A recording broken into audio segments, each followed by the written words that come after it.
Gokuldas Hindu girls college Moradabad में प्राचार्य doctor Charu Mehrotra के निर्देशन में पर्यावरण, वन और जलवायु परिवर्तन विभाग द्वारा 35 करोड़ वृक्षारोपण जन आंदोलन 2023 के अभियान के अंतर्गत 2023-24 के वृक्षारोपण लक्ष्य के सापेक्ष आवंटित पौधे लगाए जाने के संबंध में महाविद्यालय की पर्यावरण संरक्षण समिति NSS और रोवर्स रेंजर के तत्वावधान में 200 पौधों का रोपण हुआ। इस अवसर पर अर्जुन, गुलमोहर, अमरूद, कनेर, कलेडियन, गुलहड़, गुलाब, श्यामली, जामुन, बांस, नीम आदि पौधे लगाए गए और ये संकल्प लिया गया कि इनकी पर्याप्त देखभाल की जाती रहेगी। महाविद्यालय के प्राचार्य ने कहा कि पर्यावरण और पारिस्थितिकी तंत्र को ग्लोबल वार्मिंग के दुष्प्रभाव से बचाने और पर्यावरण को स्वच्छ और प्रदूषण मुक्त रखने के लिए अधिकतम संख्या में वृक्षारोपण करना, उनकी समुचित देखभाल करना अत्यंत आवश्यक है। सरकार के द्वारा वन महोत्सव का आयोजन 1 से 7 जुलाई तक किया गया है। उसी कार्यक्रम के अंतर्गत गोकुलदास हिंदू महिला महाविद्यालय मुरादाबाद में वृक्षारोपण का कार्यक्रम किया गया। हमें लक्ष्य के लिए 200 पौधे दिए गए थे विभिन्न प्रकार के, जो हमारे बच्चों ने, जो NSS, रोवर रेंजर्स और पर्यावरण जो विभाग है उसके द्वारा बच्चों ने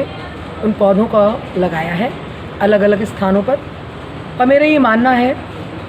कि वृक्षारोपण का कार्यक्रम बहुत महत्वपूर्ण है आज की अगर हम परिस्थितियाँ देखते हैं तो, क्योंकि ग्लोबल वार्मिंग इतनी अधिक हो गई है कि अगर हमें पर्यावरण संतुलन बना के रखना है, प्राकृतिक जो विविधताएँ हैं उन्हें कम करना है, तो हमें वृक्ष लगाने होंगे, क्योंकि कंक्रीट के जंगल बढ़ते जा रहे हैं और वृक्ष घटते जा रहे हैं। जिस मात्रा में हम वृक्षों को काटते हैं उनका रिप्लेसमेंट हम उस मात्रा में नहीं करते और इसीलिए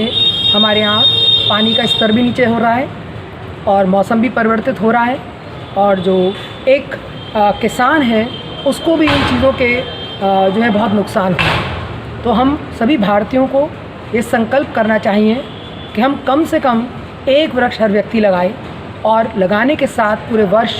उसकी देखभाल भी करें और तभी हम अपने संकल्प को पूरा कर पाएंगे। और ये जो पूरे विश्व में असंतुलन है प्रकृति के को लेकर, उसमें कुछ हद तक हम लोग जो है उस की मुश्किलों को कम कर पाएंगे। इस संकल्प के साथ हमने वृक्षों का जो है वो रोपण किया है और हमारे सभी बच्चों ने ये जिम्मेदारी ली है, हमारी सभी शिक्षिकाओं ने ये जिम्मेदारी ली है कि वो जो वृक्ष लगाएंगे पूरे साल उसकी देखभाल करेंगे। इस अवसर पर महाविद्यालय की उपाचार्य प्रोफेसर अंजना दास, मुख्य अनुशासिका प्रोफेसर कविता भटनागर, पर्यावरण संरक्षण समिति की सह संयोजिका प्रोफेसर किरण त्रिपाठी, रोवर्स रेंजर की संयोजिका प्रोफेसर एकता भाटिया, NSS की कार्यक्रम अधिकारी डॉक्टर शेफाली अग्रवाल, पर्यावरण संरक्षण समिति के सदस्य डॉक्टर इंदु सिंह राजपूत, डॉक्टर सीमा मलिक की सक्रिय सहभागिता रही। इस अवसर पर प्रोफेसर सीमा गुप्ता, प्रोफेसर अंचल गुप्ता, डॉक्टर प्रज्ञा मित्तल ने पौधारोपण में सक्रिय प्रतिभाग किया। छात्राओं में खुशबू अक्षा, मंजू, तृप्ति, सबिया, लुमना, साधना, गुलनास आदि की प्रमुख भूमिका रही।